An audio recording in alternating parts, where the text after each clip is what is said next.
ഏറ്റവും കൂടുതൽ crude oil ഇറക്കുമതി ചെയ്യുന്ന ലോകരാജ്യങ്ങളിൽ 3ാം സ്ഥാനമാണ് ഇന്ത്യക്ക്. ഈ ക്രൂഡ് ഓയിൽ ഇന്ത്യയിലേക്ക് എത്തിക്കാൻ ഇന്ത്യ ആശ്രയിക്കുന്നത് വിദേശ കപ്പലുകളെയാണ്. വിദേശ ഉടമസ്ഥതയിലുള്ള കപ്പലുകൾക്ക് പകരം സ്വന്തമായി ചരക്ക് കപ്പലുകൾ വാങ്ങാനുള്ള നീക്കത്തിലാണ് ഇന്ത്യ. റഷ്യയുമായി ബന്ധം പുലർത്തുന്ന ടാങ്കറുകൾക്കും മറ്റും അമേരിക്ക ഉപരോധം ഏർപ്പെടുത്തിയപ്പോൾ അത് ഇന്ത്യയെയും ബാധിക്കുന്നു. ഇതിന് പ്രതിവിധി എന്ന നിലയ്ക്ക് 100ലേറെ കപ്പലുകൾ വാങ്ങാനാണ് ഇന്ത്യ നടപടികൾ ആരംഭിച്ചിരിക്കുന്നത്. സ്വന്തം ക്രൂഡ് ഓയിൽ ടാങ്കറുകളുടെ ഫ്ലീറ്റ് സ്വന്തമാക്കുന്നതോടെ എനർജി സുരക്ഷ ശക്തിപ്പെടുത്തുക എന്ന ലക്ഷ്യത്തിലേക്ക് കൂടുതൽ അടുക്കാനുള്ള ശ്രമത്തിലാണ് ഇന്ത്യ. നിലവിൽ സർക്കാർ ഉടമസ്ഥതയിലുള്ള എണ്ണ കമ്പനികൾ പഴക്കം ചെന്ന കപ്പലുകളെയും അന്താരാഷ്ട്ര ഷിപ്പിംഗ് കമ്പനികളിൽ നിന്ന് വാടകയ്ക്കെടുത്തവയുമാണ് പ്രധാനമായും ഇറക്കുമതിക്ക് ആശ്രയിക്കുന്നത്. എന്നാൽ ഇതിന് പകരം കപ്പലുകളുടെ ഉടമസ്ഥാവകാശം, നിയന്ത്രണം, പ്രാദേശിക നിർമ്മാണം എന്നിവയിൽ ശ്രദ്ധ കേന്ദ്രീകരിക്കാനാണ് പെട്രോളിയം ഷിപ്പിംഗ് മന്ത്രാലയങ്ങളുടെ നീക്കം. പദ്ധതി ഘട്ടം ഘട്ടമായി നടപ്പിലാക്കാനാണ് തീരുമാനം. ആദ്യഘട്ടത്തിൽ 79 കപ്പലുകൾ വാങ്ങും. ഇതിൽ 30 എണ്ണം മീഡിയം റേഞ്ച് കാരിയറുകളായിരിക്കും.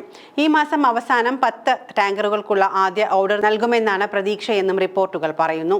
2040 വരെ നീണ്ടു നിൽക്കുന്ന ദീർഘകാല പദ്ധതിയിൽ 85,000 കോടി രൂപ നിക്ഷേപത്തോടെ 112 ക്രൂഡ് ഓയിൽ ടാങ്കറുകൾ വാങ്ങാൻ ഇന്ത്യ ലക്ഷ്യമിടുന്നതായും ബ്ലൂംബെർഗിന്റെ റിപ്പോർട്ട് വ്യക്തമാക്കുന്നു. വിദേശ കമ്പനികളുമായി സഹകരിച്ച് നിർമ്മിച്ചവയാണെങ്കിൽ പോലും പ്രാദേശികമായി നിർമ്മിക്കപ്പെടുന്ന കപ്പലുകൾക്ക് മാത്രമേ ഈ കരാറിൽ പരിഗണന ലഭിക്കൂ. ഫോസിൽ ഇന്ധനങ്ങളിൽ നിന്ന് മാറാനുള്ള അന്താരാഷ്ട്ര ശ്രമങ്ങൾക്കിടയിലും വർദ്ധിച്ചുവരുന്ന എനർജി ആവശ്യങ്ങൾ നിറവേറ്റാൻ ഇന്ത്യ റിഫൈനിംഗ് ശേഷി വർദ്ധിപ്പിക്കുന്നതും തുടരുകയാണ്.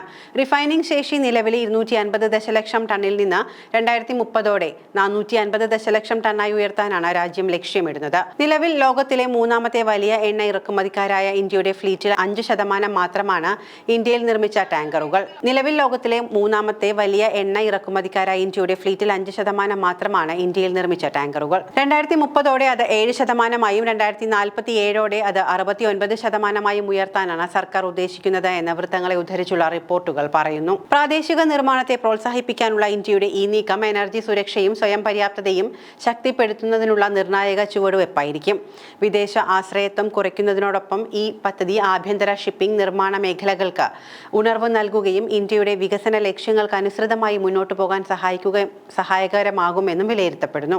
ഇന്ത്യയുടെ റഷ്യൻ ക്രൂഡ് ഓയിൽ ഇറക്കുമതി 2025 മെയ് മാസത്തിൽ പ്രതിദിനം 18 ലക്ഷം ബാരലിലേക്ക് ഉയരുമെന്ന് കപ്പൽ ട്രാക്കിംഗ് ഡാറ്റയായ കെപ്പർ വ്യക്തമാക്കുന്നു. കഴിഞ്ഞ 10 മാസത്തിനിടെ ഏറ്റവും ഉയർന്ന നിരക്കാണ് ഇത്. ആഭ്യന്തര റിഫൈനറികൾ റഷ്യയിൽ നിന്നുള്ള ലൈറ്റ് ഗ്രേഡായ ESPO ബ്ലെൻഡിന്റെ സംഭരണം വർദ്ധിപ്പിച്ചതാണ് ഈ വളർച്ചയ്ക്ക് പ്രധാന കാരണം. ലോകത്തിലെ 3ാമത്തെ വലിയ എണ്ണ ഉപഭോക്താവായ ഇന്ത്യയിൽ ഈ ഡിമാൻഡ് 2025 ജൂലൈ വരെ തുടരുമെന്ന് വ്യാപാരികളെ ഉദ്ധരിച്ച് റോയിട്ടേഴ്സ് റിപ്പോർട്ട് ചെയ്തു. കഴിഞ്ഞ ആഴ്ച മാത്രം ഇന്ത്യൻ റിഫൈനറികൾ ജൂൺ ലോഡിംഗിനായി 10ലധികം ESPO ക്രൂഡ് കാർഗോകൾ ഓർഡർ ചെയ്തിട്ടുണ്ട്.